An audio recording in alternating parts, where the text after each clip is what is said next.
വയനാട് എങ്ങനെ കൂടുതൽ സുരക്ഷിതമാക്കാം എന്നുള്ളത് സംബന്ധിച്ച് എല്ലാ അപകടങ്ങളും വരുമ്പോഴുള്ള പോലെ നമ്മൾ മാധവ് ഗാഡ്ഗിലിന്റെ റിപ്പോർട്ടിനെ കുറിച്ച് പറയുന്നു. ഇന്റൻസീവ് ബ്രെയിൻ എന്ന് പറയുന്നത് കാലാവസ്ഥാ വ്യതിയാനത്തിന്റെ വളരെ കൃത്യമായിട്ടുള്ള പണ്ട് പ്രഡിക്റ്റ് ചെയ്യപ്പെട്ടുള്ള ഒരു കോൺസിക്വൻസുമാണ്. പക്ഷെ അത് മാത്രമല്ല, നമ്മളുടെ ഹൈ റേഞ്ചുകൾ തീർച്ചയായിട്ടും കൂടുതൽ ഹ്യൂമൻ ആക്ടിവിറ്റി ഉണ്ടാകുന്നുണ്ട്. അത് ആ വൾണറബിലിറ്റിയെ കൂട്ടുന്നുണ്ട്. ഈ പഠനം പ്രത്യേകിച്ച് അതിന്റെ ആ ലാൻഡ് യൂസിന്റെ കാര്യത്തിലൊന്നും വലിയ പ്രാധാന്യം കൊടുത്തിട്ടില്ല. ഇത് കൂടുതലും ഒരു നാച്ചുറൽ ആയിട്ടുള്ള കാരണങ്ങൾ കൊണ്ടാണ് എന്നുള്ള രീതിയിലാണ് വന്നതെന്നൊരു സംശയമുണ്ട്. പ്രധാനമുള്ള ഒരു കാര്യം കൂടിയുണ്ട്. അതായത് നമ്മളുടെ മൊത്തം ഹൈ റേഞ്ചിൽ ഞാൻ മനസ്സിലാക്കുന്നിടത്തോളം നമ്മുടെ ലാൻഡ് ടെനുവർ എന്ന് പറയുന്ന അത്രേ സെക്യൂർ അല്ല. ആളുകൾക്ക് പട്ടയത്തിന്റെ കാര്യത്തിൽ ഒരു കൃത്യതയില്ല. ഇത് ദുരന്തത്തിൽപ്പെട്ട ആളുകൾ മാത്രം ജീവിക്കുന്ന ഒരു ദുരന്ത കോളനിയായിട്ട് നിലനിൽക്കുന്നതിലും നല്ലത് എല്ലാ സമൂഹത്തിന്റെ എല്ലാ ആളുകളും വന്ന് താമസിക്കുന്ന സ്ഥലമാണ്. അപ്പൊ അതിന്റെ ഒരു കൊമേഴ്ഷ്യൽ ആംഗിൾ വേണമെങ്കിൽ ഉപയോഗിച്ച് നോക്കാവുന്നതാണ്.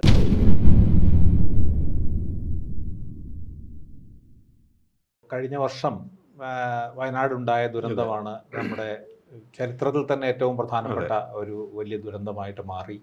അത് സംബന്ധിച്ച് അതിൻ്റെ പുനരധിവാസം മുതലായ കാര്യങ്ങൾ വിശദമായ ചർച്ച നടക്കുന്ന ഒരു വശത്ത്, വയനാട് എങ്ങനെ കൂടുതൽ സുരക്ഷിതമാക്കാം എന്നുള്ളത് സംബന്ധിച്ച് എല്ലാ അപകടങ്ങളും വരുമ്പോഴുള്ള പോലെ നമ്മൾ മാധവ് ഗാഡ്ഗിലിന്റെ റിപ്പോർട്ടിനെ കുറിച്ച് പറയുന്നു.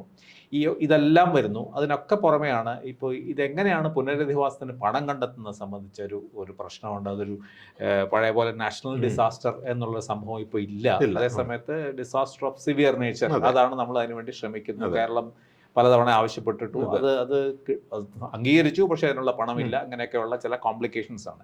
മുരളിക്ക് എന്താണ് ഇത് സംബന്ധിച്ച് കേരളത്തിന് മുന്നിൽ പറഞ്ഞാൽ, കേരളത്തിന്റെ അധികാരികളോടായാലും കേരളത്തിലെ ജനങ്ങളോടായാലും വയനാടിന്റെ പശ്ചാത്തലത്തിൽ ഇനി അങ്ങനെ ഒരു ദുരന്തം ഉണ്ടാവാനുള്ള സാധ്യത ഈ പറഞ്ഞ പോലെ വീണ്ടും ഉണ്ടാവുന്നുണ്ട് പറയുന്നുണ്ട്. വയനാടിന്റെ ഒരു പ്രത്യേക തരത്തിലുള്ള ടോപ്പോഗ്രഫിയും ഒക്കെ കാരണം. അതെ, വയനാട് മാത്രമല്ല, കേരളത്തിലെ ഹൈ റേഞ്ചുകളിലെല്ലാം തന്നെ ഈ ഒരു ലാൻഡ് സ്ലൈഡിനുള്ളൊരു സാധ്യത ഉണ്ട്.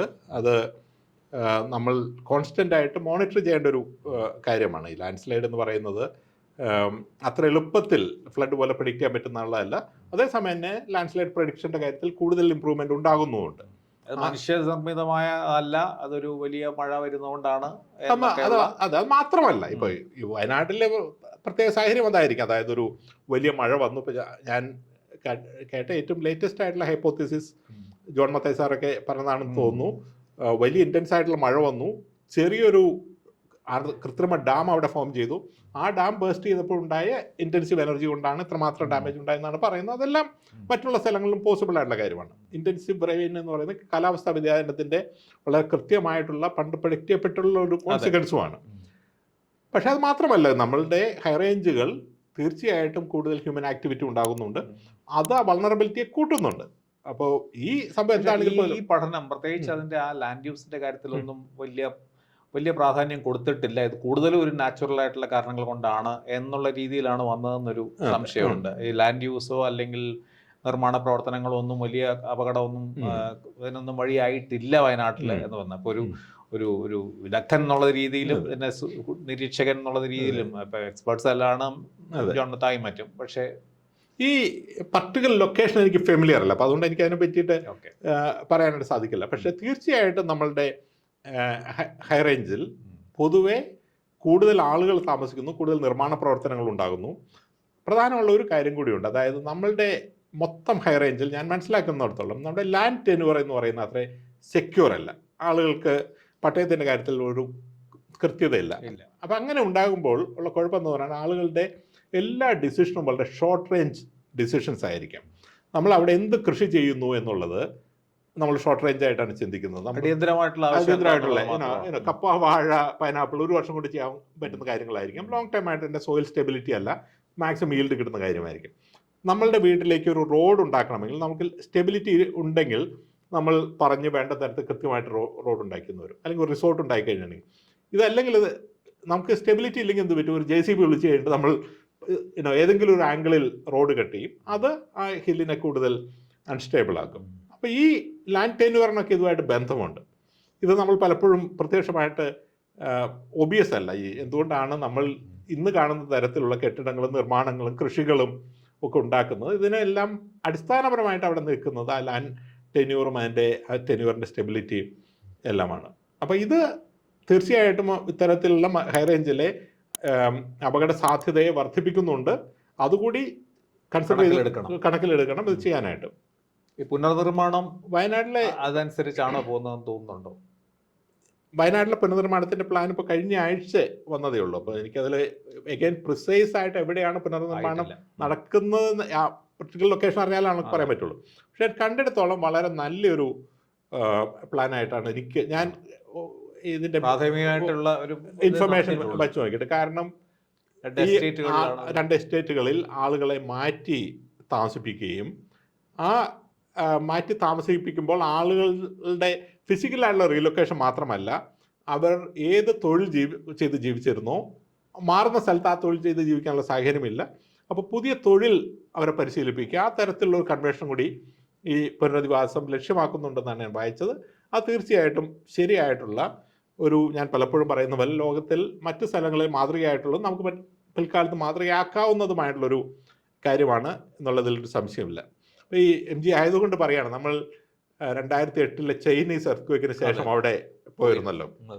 ആ പോയിരുന്ന സ്ഥലത്ത് നമ്മൾ പോയ ഒരു സ്ഥലമുണ്ട്, ന്യൂ വെൻച്വാൻ എന്ന് പറയുന്ന ഒരു വില്ലേജ് ഉണ്ട്. ഏറ്റവും കൂടുതൽ അപകടമുണ്ടായി, നമ്മൾ 300 കുട്ടികളൊക്കെ പറയൂ എന്ന് പറഞ്ഞ സ്ഥലം, നമ്മുടെ ഗൈഡ് പൊട്ടിക്കരഞ്ഞു പോയ ആ സ്ഥലം ഗവൺമെന്റ് തീരുമാനിച്ചു ഇനി നമ്മൾ അവിടെ റീബിൽഡ് ചെയ്യുന്നില്ല. അതിനു പകരം ആ മൊത്തം നഗരത്തെ മുകളിൽ നിന്ന് താഴേക്ക് കൊണ്ടുവരും, എന്നിട്ട് സേഫ് ആയിട്ടുള്ള സ്ഥലത്ത് അവിടെ നിർമ്മിക്കുമെന്നാണ് അവർ പറഞ്ഞത്. അപ്പോൾ അതിൽ ചൈനീസ് ഗവൺമെൻറ് ചെയ്ത 2 കാര്യങ്ങൾ വളരെ ഇൻട്രസ്റ്റിംഗ് ആയിരുന്നു. ഒന്ന്, ചൈനീസ് ഗവൺമെൻറ് ചെയ്തതെന്ന് പറയുകയാണെങ്കിൽ ആ ഒരു ഗ്രാമത്തിൽ അല്ലെങ്കിൽ ഒരു ഡിസ്ട്രിക്റ്റിൽ പ്രശ്നം ഉണ്ടായി കഴിഞ്ഞാൽ റിച്ച് ആയിട്ടുള്ള മറ്റൊരു പ്രൊവിൻസിനോട് അതിനെ സപ്പോർട്ട് ചെയ്യാനായിട്ടാണ് പറഞ്ഞത്.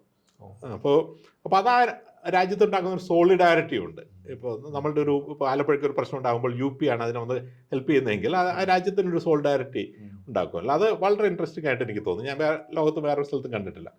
രണ്ടാമത് അവർ ചെയ്ത കാര്യം, ഈ അപകടം ഉള്ള ഇത് പുതിയൊരു സെറ്റിൽമെൻറ്റ് അവരുണ്ടാക്കി. വലിയൊരു സെറ്റിൽമെൻറ്റാണ്, എനിക്ക് 40,000 ആളുകളെ റീസെറ്റിൽ ചെയ്യുന്ന ഒരു പ്രോഗ്രാമായിരുന്നു. അവർ പറഞ്ഞു ഈ 40,000 ആളുകളും ദുരന്തത്തിൽപ്പെട്ട ആളുകളെ മാത്രം നമ്മൾ റീസെറ്റിൽ ചെയ്ത് കഴിഞ്ഞിട്ടുണ്ടെങ്കിൽ ആ നഗരത്തിലെ ഒരു മൊത്തം ഇമോഷണൽ എനർജി എപ്പോഴും നെഗറ്റീവ് ആയിരിക്കും. Because every one in that place would have some association with that disaster. അപ്പോൾ ആ ഡിസാസ്റ്ററുമായിട്ട് മാത്രമേ അതിനെ നമ്മൾ ബന്ധപ്പെടുത്തുന്നുള്ളൂ. അപ്പോൾ അതിന് പകരം ഒരു 80,000 പേരുടെ റെസ്റ്റോറേഷൻ ആണ് ഉണ്ടാക്കിയത്, റിക്കവറി പ്ലാനാണ്. അപ്പോൾ ഈ വരുന്ന 40,000, അപ്പോൾ അവിടെ പുതിയ തൊഴിൽ രീതികളുണ്ടാക്കി, തൊഴിൽ സൗകര്യങ്ങളുണ്ടാക്കി, ഫാക്ടറികൾ പോലുള്ള കാര്യങ്ങളുണ്ടാക്കി, അതിലേക്ക് 40,000 ആളുകൾ പുറമെ നിന്ന് കൊണ്ടുപോകും. അപ്പോൾ ഈ ആളുകളുടെ തൊഴിൽ മാറുന്നു, പുതിയ ആളുകൾ വരുന്നു. പുതിയ ആളുകളെ സംബന്ധിച്ചോളം അതൊരു പുതിയൊരു ജീവിതമാണ്. അപ്പം അത് ഒരു പോസിറ്റീവ് എനർജി, ദുരന്തത്തിന്റെ ഓർമ്മകളൊന്നും ഇല്ല. അപ്പം അങ്ങനെ ആ വില്ലേജിനെ ട്രാൻസ്ഫോം ചെയ്തിരുന്നത് ഞാൻ നേരിട്ട് കണ്ടിട്ടുണ്ട്.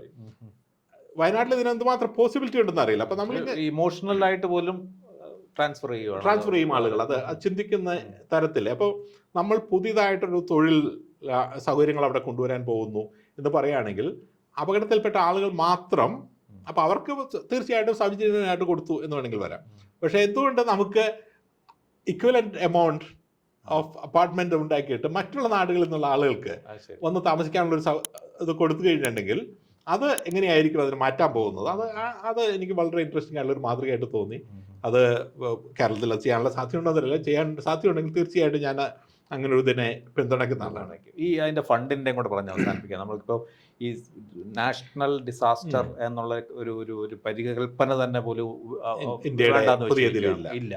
അപ്പോൾ അപകടം ഓഫ് ഒരു ഡിസാസ്റ്റർ ഓഫ് സിവിയർ നേച്ചർ ഏറ്റവും വലിയ അതാണെങ്കിലാണ് കൂടുതൽ പണം കിട്ടാനുള്ള സാധ്യത എന്ന് പറയുന്ന ഇങ്ങനത്തെ ചില കോംപ്ലിക്കേഷനുണ്ട്. തീർച്ചയായിട്ടും ഇന്ത്യയിലെ നിയമങ്ങളുമായിട്ട് ബന്ധപ്പെട്ടാണ് ഇരിക്കുന്നതെങ്കിലും ഇതിനൊരു പരിഹാരം നമുക്ക്, അല്ലെങ്കിൽ ഇതിനൊരു എന്തെങ്കിലും ഒരു നിർദ്ദേശം കേരളത്തിന് മുമ്പിലോ കേരളത്തിലെ ഭരണാധികാരികൾക്ക് മുമ്പിലോ വെക്കാൻ പറ്റുമോ? ഇത് കേരളം കൊണ്ട് സോൾവ് ചെയ്യാൻ പറ്റുന്ന കാര്യമല്ല. നമ്മളുടെ നാഷണൽ ഡിസാസ്റ്റർ മാനേജ്മെന്റ് ആക്ടിന്റെ ഒരു വിഷയമാണ്. മറ്റു രാജ്യങ്ങളിൽ ഇത് ഡിഫറെൻ്റ് ആയിട്ടാണ് സോൾവ് ചെയ്യുന്നത്. ഫോർ എക്സാമ്പിൾ ജപ്പാനിലെ സുനാമി ഉണ്ടായി കഴിഞ്ഞപ്പോൾ അവർ പറഞ്ഞത് ഓൾ ഓഫ് ദി കൺട്രിയിലെ 210 ബില്യൺ ആയിരുന്നു അവിടുത്തെ മൊത്തം ഡിസാസ്റ്ററിന്റെ കോസ്റ്റ് ആയിട്ട് അവർ എസ്റ്റിമേറ്റ് ചെയ്തത്. എല്ലാ രാജ്യത്തെയും GSTയിൽ അവർ 1% ഇൻക്രീസ് ചെയ്തു. ആ കിട്ടിയ റവന്യൂ മുഴുവൻ ഈ ഡിസ്ട്രിക്റ്റുകളിലേക്ക്, പ്രിഫെക്ചർ എന്നാണ് അവർ പറയുന്നത്, പ്രിഫെക്ചറിലേക്ക് റീഡയറക്റ്റ് ചെയ്തു. എന്നിട്ട് പറഞ്ഞാൽ 3 വർഷം നിങ്ങൾക്ക് കിട്ടും. ഈ 3 വർഷം നിങ്ങൾ റിക്കവറിക്ക് ചെയ്യുന്ന മുഴുവൻ പൈസയും will be underwritten by the central government. അതാണ് അവർ കേന്ദ്ര ഗവൺമെന്റ് ആണ് ഇത് ചെയ്തത്. അത് GST കൂടി എക്സ്ട്രാ റേസ് ചെയ്ത റിസോഴ്സാണ്. ഫോർ എക്സാമ്പിൾ ചൈനയിൽ ഞാൻ പറഞ്ഞല്ലോ, അതായത് ഓരോ ജില്ലയും റിച്ച് ആയിട്ടുള്ള സംസ്ഥാനത്തിന് നോട് അഡോപ്റ്റ് ചെയ്യാനായിട്ട് പറയുകയാണ് ചെയ്തത്. അപ്പോൾ ഒരു 5 ഡിസ്ട്രിക്റ്റ് ഉണ്ടെങ്കിൽ അന്ന് 19 ഡിസ്ട്രിക്റ്റ് ആയിരുന്നു. 19 ചൈനയിലെ റിച്ച് ആയിട്ടുള്ള പ്രൊവിൻസുകളോട് അഡോപ്റ്റ് ചെയ്യാനായിട്ടാണ് പറഞ്ഞത്. അപ്പോൾ അതൊരു സെൻട്രൽ ഗവൺമെൻറ് ഡയറക്റ്റഡ് ആയിട്ടുള്ള ആക്ടിവിറ്റി ആയിരുന്നു. പക്ഷേ സെൻട്രൽ ഗവൺമെൻറ് ഫണ്ടഡ് ആയിട്ടുള്ള ആക്ടിവിറ്റി ആയിരുന്നില്ല. പക്ഷെ ഇങ്ങനെയുള്ള കാര്യങ്ങൾ നമുക്ക് സംസ്ഥാന ഗവൺമെന്റിന് ചെയ്യാൻ പറ്റുന്ന, പുറത്തുനിന്ന് സഹായം തേടാൻ പോലും തടസ്സങ്ങളുണ്ട് നമ്മളുടെ ഇപ്പോഴത്തെ ഒരു ആക്ടിൽ. അപ്പോൾ അത് എനിക്ക് തോന്നുന്നു നമ്മളുടെ ഫെഡറൽ സംവിധാനത്തിൽ എങ്ങനെയെങ്കിലും മാനേജ് ചെയ്യുക എന്നുള്ളതേ ഉള്ളൂ. പക്ഷെ ഒരു പരിധിവരെ ഞാൻ ആദ്യം പറഞ്ഞതുപോലെ ഈ റീസെറ്റിൽമെന്റ് പ്ലാനിനെ കുറച്ചും കൂടി വൈഡറാക്കി കൂടുതൽ ആളുകൾ കൂടി അവിടെ വരാനുള്ളൊരു സാഹചര്യം ഉണ്ടാക്കുക, ഒരു ഇൻവെസ്റ്റ്മെൻറ്റിനുള്ളൊരു ഫെസിലിറ്റി ഉണ്ടാക്കുക, വീടുകൾ കൂടുതൽ വെച്ചു കൊടുക്കുക എന്നുള്ള തരത്തിൽ ഇപ്പോൾ 400 വീടുകൾക്ക് പകരം അവിടെ 2000 വീടുകളുടെ ഒരു സംവിധാനം ഉണ്ടാക്കുകയും ഈ 1600 വീടുകൾ കൊമേഴ്ഷ്യലായിട്ട് ബിൽഡ് ചെയ്യുന്ന ഒരു സാഹചര്യം ഉണ്ടാക്കുകയെന്ന് വെച്ചാൽ, അപ്പോൾ 1000 വീടുകൾ വേണമെങ്കിൽ നമുക്ക് ബിൽഡ് ചെയ്തിട്ട് അതിൽ നിന്ന് കിട്ടുന്ന റവന്യൂ ഒരു പക്ഷേ ഇതിനു വേണ്ടി ഉപയോഗിക്കാൻ ആയിട്ട് സാധിക്കും. അവിടെ കൂടുതൽ ബെറ്റർ ആയിട്ടുള്ള സ്കൂളിംഗ് ഉണ്ടെങ്കിൽ, ബെറ്റർ ആയിട്ടുള്ള ഹെൽത്ത് കെയർ ഫെസിലിറ്റി ഉണ്ടെങ്കിൽ, ബെറ്റർ ആയിട്ടുള്ള ലൈവ്ലിഹുഡ് ഫെസിലിറ്റി ഉണ്ടെങ്കിൽ മറ്റു നാടുകളിൽ നിന്ന് ആളുകൾ അവിടെ വന്ന് താമസിക്കാനുള്ള സാഹചര്യം കൂടി ഉണ്ടാവുമല്ലോ. അത്തരത്തിൽ കൂടി നമുക്ക് ചിന്തിക്കാവുന്നതാണ്. ഇത് ദുരന്തത്തിൽപ്പെട്ട ആളുകൾ മാത്രം ജീവിക്കുന്ന ഒരു ദുരന്ത കോളനിയായിട്ട് നിലനിൽക്കുന്നതിലും നല്ലത് എല്ലാ സമൂഹത്തിൻ്റെ എല്ലാ ആളുകളും വന്ന് താമസിക്കുന്ന സ്ഥലമാണ്. അപ്പോൾ അതിൻ്റെ ഒരു കൊമേഴ്ഷ്യൽ ആംഗിൾ വേണമെങ്കിൽ ഉപയോഗിച്ച് നോക്കാവുന്നതാണ്.